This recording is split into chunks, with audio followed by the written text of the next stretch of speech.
Bonjour Alexandre Pourchet. Bonjour à vous deux. Bonjour Monsieur Pourchet. Alors, merci beaucoup d'avoir accepté notre invitation. Donc aujourd'hui, nous serons deux avec vous. Vous pouvez voir devant vous un buzzer que vous pourrez arrêter quand vous le souhaitez. Des emojis vont défiler à l'écran et en fonction de l'emoji sur lequel vous tomberez, on vous posera des questions en rapport avec celui-ci. Est-ce que les règles sont claires pour vous? Tout est clair, c'est parfait. On vous propose donc de commencer et de déclencher cette roue des questions.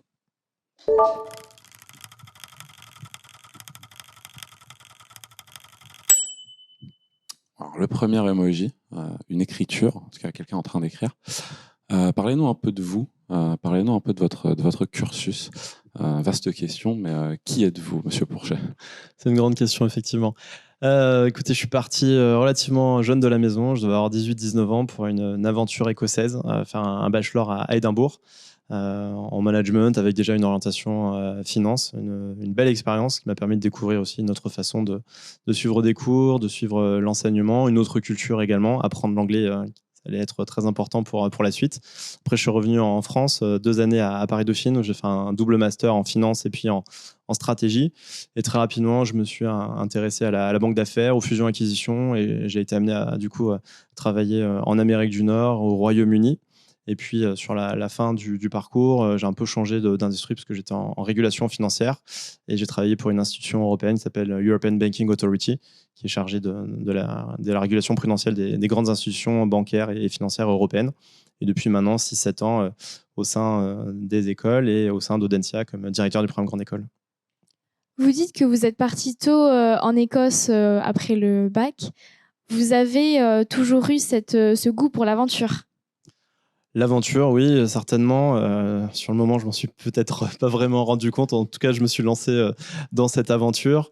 Ça a été vraiment très enrichissant de pouvoir vraiment découvrir une nouvelle culture, un nouveau pays que je connaissais absolument pas, de pouvoir me familiariser aussi avec une méthode d'apprentissage, d'enseignement qui était vraiment différente de ce que j'avais connu en France. Et puis, dans une autre langue, en anglais, là, c'était un véritable défi. Et les premiers mois ont été un peu rudes.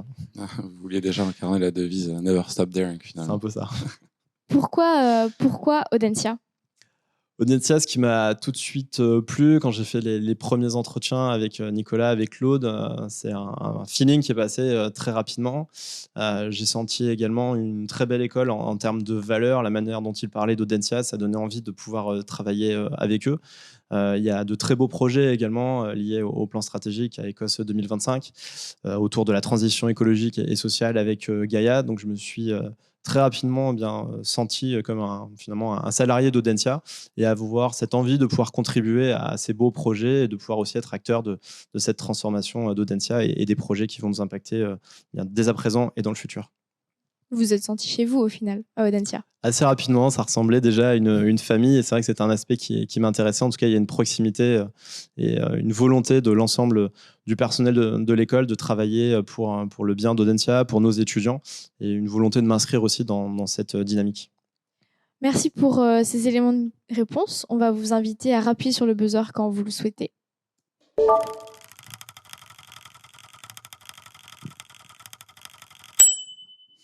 Un cadeau, une surprise. Quelle surprise. Une belle surprise, hein. Ça date un peu. Oui, on est allé chercher les belles photos. Hein. Donc, sur cette photo, Monsieur Pourchet, il me semble que vous aviez 6 ans environ. À 6 ans, quelles étaient vos ambitions?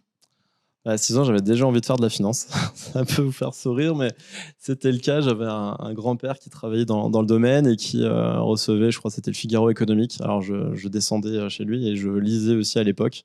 Je parcourais plutôt ces différentes pages. Et je crois qu'inconsciemment, petit à petit, je me suis intéressé au marché financier, aux entreprises. Et petit à petit, ça a vraiment construit en moi une passion autour de la finance, la vie des entreprises. Et tout naturellement, après, je me suis destiné finalement à travailler dans ce secteur d'activité, ce qui fait que j'ai plutôt eu l'impression de vivre une passion au quotidien plutôt qu'un travail. Alors, au-delà de lire des magazines financiers, est-ce que vous vous intéressiez déjà au classement SIGEM? Est-ce que le petit Alexandre Pourchet ambitionnait déjà d'être à Audencia? Non, pas d'ambition. Je crois que le CIGEM, ça me parlait pas du tout à cette époque-là. Je sais même pas si oui, ça devait exister quand même. Alors, peut-être pas, mais quand même, ou pas très loin en tout cas. Mais c'était pas dans ma tête à ce moment-là. C'est venu un peu plus tard dans le projet professionnel. Ouais. Donc, vous dites que vous étiez avec votre grand-père et que vous lisiez les magazines sur la finance. Au final, vous avez toujours baigné dans la finance. J'ai l'impression, oui, effectivement. Pourtant, j'ai un papa plutôt dans les mathématiques, mais c'est vrai que c'est un secteur qui m'a vraiment parlé très rapidement, qui m'a intéressé aussi, une véritable passion. Et puis, du coup, je me suis très rapidement aussi intéressé à la vie des entreprises, aux innovations, à l'impact de ces éléments sur la valorisation des entreprises, sur le marché boursier aussi.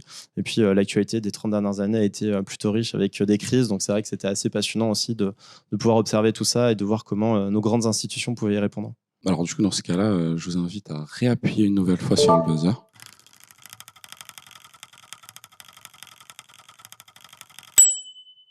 Alors, en parlant de passion, je crois savoir que du coup, la cuisine fait partie de vos passions, justement.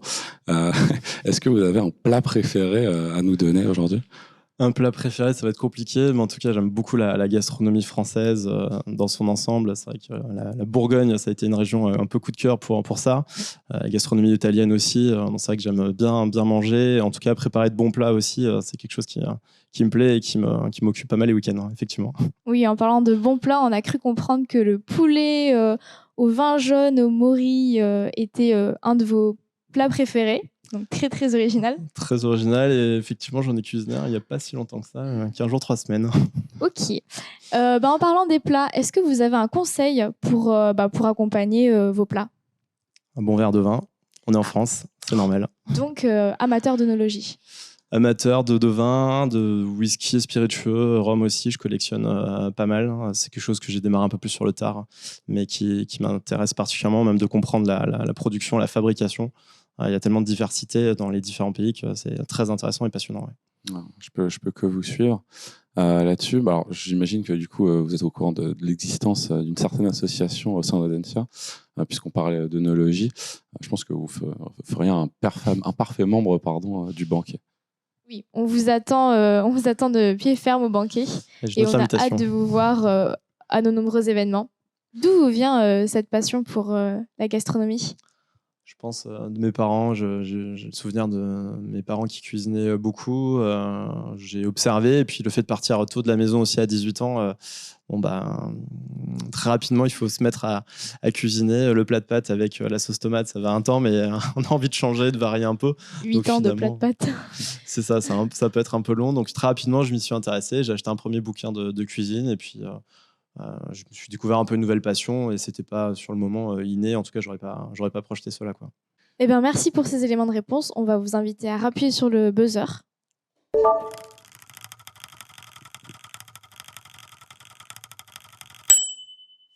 Un sablier. Donc, on va faire un petit jeu. Le but est assez simple. Vous allez avoir 30 secondes pour répondre à un maximum de questions. Est-ce que les règles sont claires? C'est parti.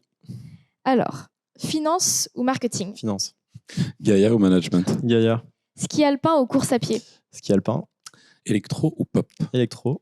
Au niveau épreuve de culture générale, plutôt le monde ou la violence? Le monde. Plutôt chien ou chat? Chat. Travailler tôt ou travailler tard? Les deux. Plutôt agir ou penser? Agir, allez.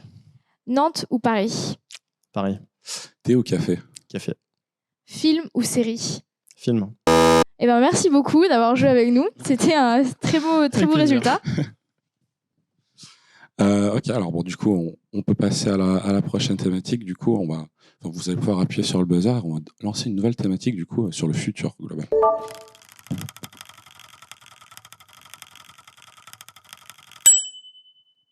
Petit emoji fleur. Alors, du coup, c'est désormais bien connu. Audencia est véritablement l'école de la RSE. Donc, du coup, récemment, comme vous pouvez le voir, Envol et Enactus ont publié une convention climat qui a été approuvée et signée par l'école. Qu'est-ce que vous en pensez? Qu'est-ce que ça vous inspire? Je pense que c'est une excellente initiative, d'autant plus qu'elle vient des associations, de nos étudiants. Je pense que c'est important aussi que nos étudiants soient engagés sur ces thématiques-là, et c'en est une preuve concrète. Et puis qu'on soit un collectif engagé sur ces questions de transition écologique et sociale, qu'on a à cœur de limiter aussi notre empreinte carbone, et que ce message vienne de nos associations, de nos étudiants. C'est un très bon message qui est envoyé, et qui fait d'ailleurs écho au plan stratégique, et ambitionne aussi de réduire notre impact. En parlant de la RSE, c'est vrai qu'aujourd'hui, c'est un élément assez primordial pour le futur. Et d'ailleurs, ça apparaît dans de nombreuses écoles, notamment Audencia avec Gaïa. Quel projet vous pensez porter ou vous portez actuellement au sein de notre école? Si on reparle de Gaïa, Gaïa, c'est un peu le premier étage de la fusée. Ça a été une innovation extrêmement forte. D'ailleurs, d'autres institutions, notamment nord-américaines, se sont un peu inspirées de cette idée d'une école autour de la transition écologique au sein d'une école. C'était quelque chose d'extrêmement novateur. Il faut qu'on continue, qu'on accélère. Quand on parle d'un réchauffement en France de plus de 4 degrés à la fin du siècle, c'est important qu'on enseigne encore un peu plus ces questions de transition écologique et sociale, que ça ne se limite pas à un semestre, mais que finalement l'ensemble de l'offre de formation en management et en gestion intègre ces éléments de transition écologique et sociale. Quand on remonte il y a 10-15 ans en arrière, un manager, c'était quelqu'un qui est en capacité de gérer une équipe, de gérer un budget. Le manager de demain, c'est un manager qui intègre ces dimensions de transition écologique et sociale dans ses activités au quotidien, qu'on fasse de la finance de marché, du marketing ou des ressources humaines. Et c'est justement ce que vous nous apprenez à Audencia, devenir un manager qui est responsable et qui sait faire toutes ces choses. En parlant des associations, car la Convention climat a été rédigée par 2 associations RSE, donc Enactus et Envol. Si vous étiez étudiant à Audencia aujourd'hui, quelles associations vous auriez choisi d'intégrer? Bon, mon cœur me pousse à répondre l'AFC. Surprise.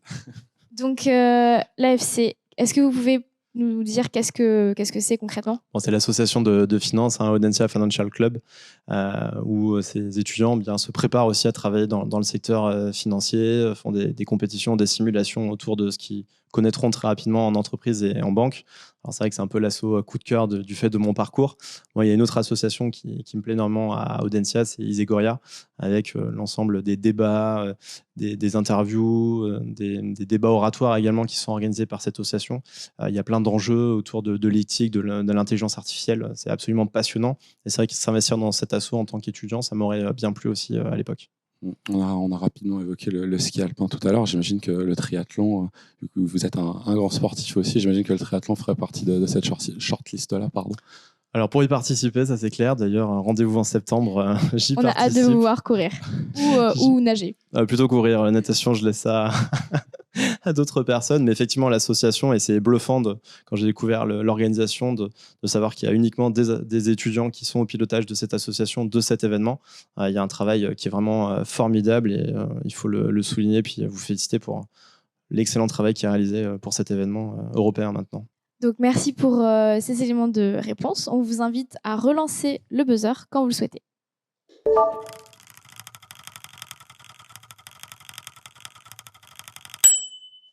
Une danseuse. On ne va pas vous demander de danser, sauf si vous le souhaitez. Très mauvais danseur. Donc une photo de la comédie musicale d'Audencia. Donc pourquoi on met ça? Parce que depuis de nombreuses années, et je pense que ça a toujours été un peu la tradition, Audencia est reconnue comme étant l'école de la culture, l'école de l'art. On peut le voir notamment car Audencia, depuis cette année, il me semble, crée sa propre épreuve de culture générale pour les ECT au concours BCE.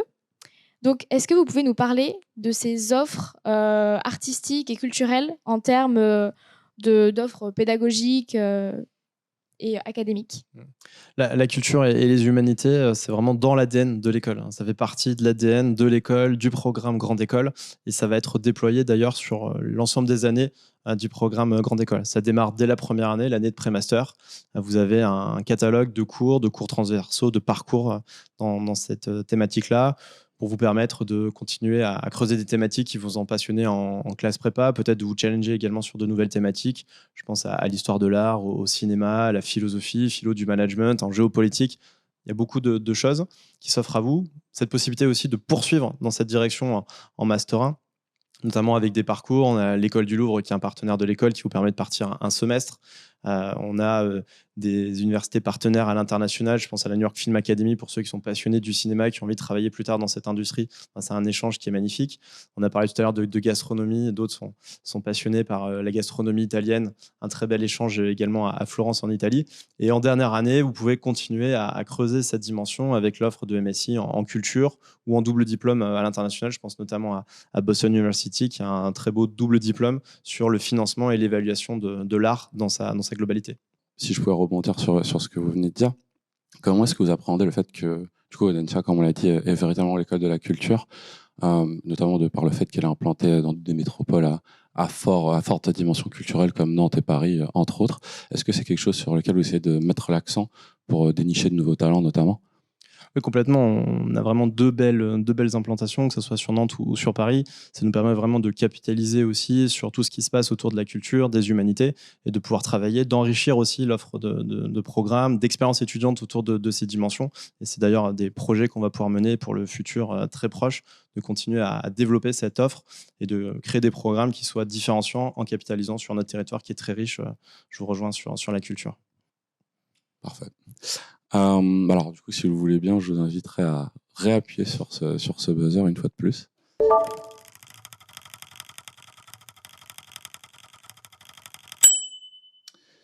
La boule de cristal. Alors, on en a beaucoup entendu parler récemment.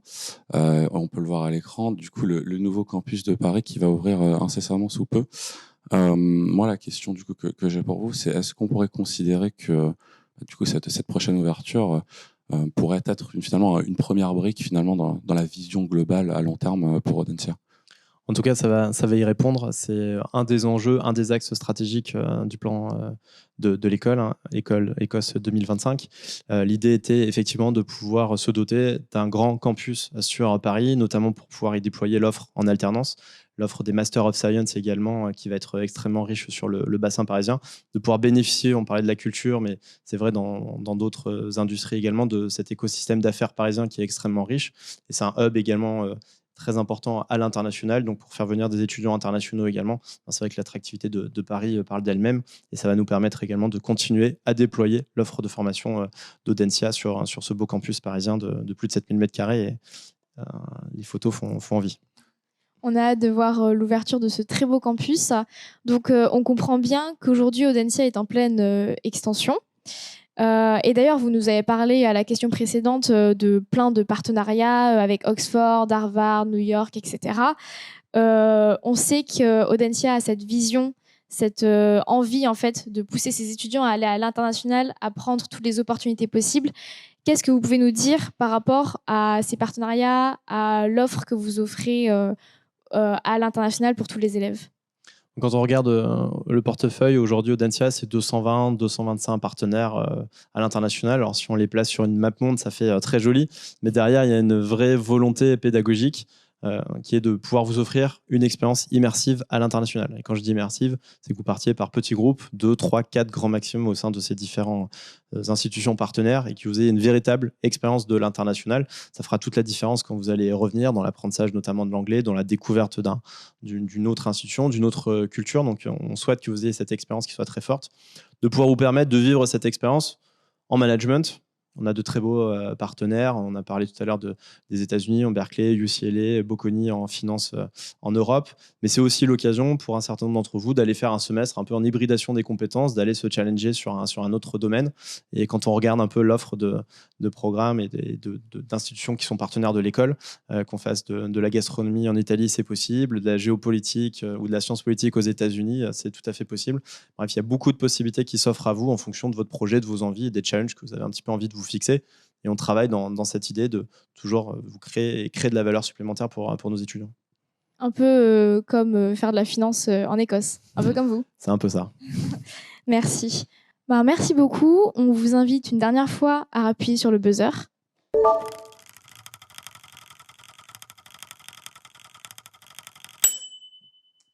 Une petite épingle. Donc là, on voudrait vous demander de nous parler d'un projet qui vous tient à cœur. Ce que vous voulez. On a déjà un petit peu parlé. Il y a vraiment deux projets qui me tiennent à cœur à Audencia et pour le programme Grande École. On en a un petit peu parlé avec Gaïa. Cette idée de pouvoir maintenant développer cette philosophie de Gaïa sur l'ensemble de la formation, c'est un véritable challenge qui me tient vraiment à cœur pour répondre vraiment à ces enjeux. Quand on parle de plus 4 degrés en France à la fin du siècle, il y a des enjeux de transformation qui sont vraiment très importants. Ça, c'est un premier projet qui me tient vraiment à cœur. Deuxième projet qui me tient vraiment à cœur, c'est aussi l'expérience étudiante. Quand vous êtes sur nos campus, vous avez une véritable expérience étudiante au sein d'Audencia. Il faut qu'on continue à l'améliorer, à la travailler. Vos envies, vos pratiques évoluent. La digitalisation frappe également de plus en plus à nos portes. L'utilisation de la data.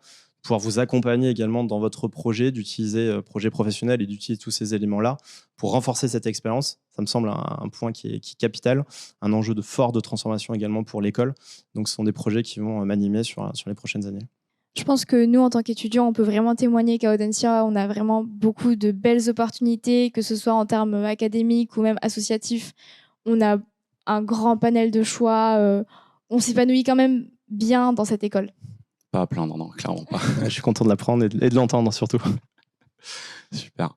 Alors pour conclure, du coup, je vais vous laisser le mot de la fin. Si vous avez quelque chose à dire, c'est maintenant, c'est maintenant ou jamais. Quand on regarde un peu l'histoire, Audencia, c'est 123 ans d'histoire. On sent un peu le poids de l'institution, de l'histoire. Et en même temps, c'est une école qui est dynamique, qui est jeune, qui porte de très nombreux projets pour répondre à ces grands enjeux de transformation. Donc j'ai envie d'inviter un peu tous les candidats à pouvoir constater également par eux-mêmes cette belle dynamique et de pouvoir nous rejoindre également dans cette belle dynamique de projet et à leur tour de pouvoir contribuer à l'histoire d'Audencia. On espère rencontrer plein de nouveaux candidats dans les années à venir. Avec plaisir, ce serait avec plaisir pour devenir des alumni et témoigner de notre expérience ici. Ouais. Je vous le souhaite. Merci beaucoup en tout cas, Monsieur Pourchet, d'avoir répondu à nos questions aujourd'hui et d'avoir été présent avec nous. Ouais, merci beaucoup d'avoir joué le jeu, vraiment. Merci.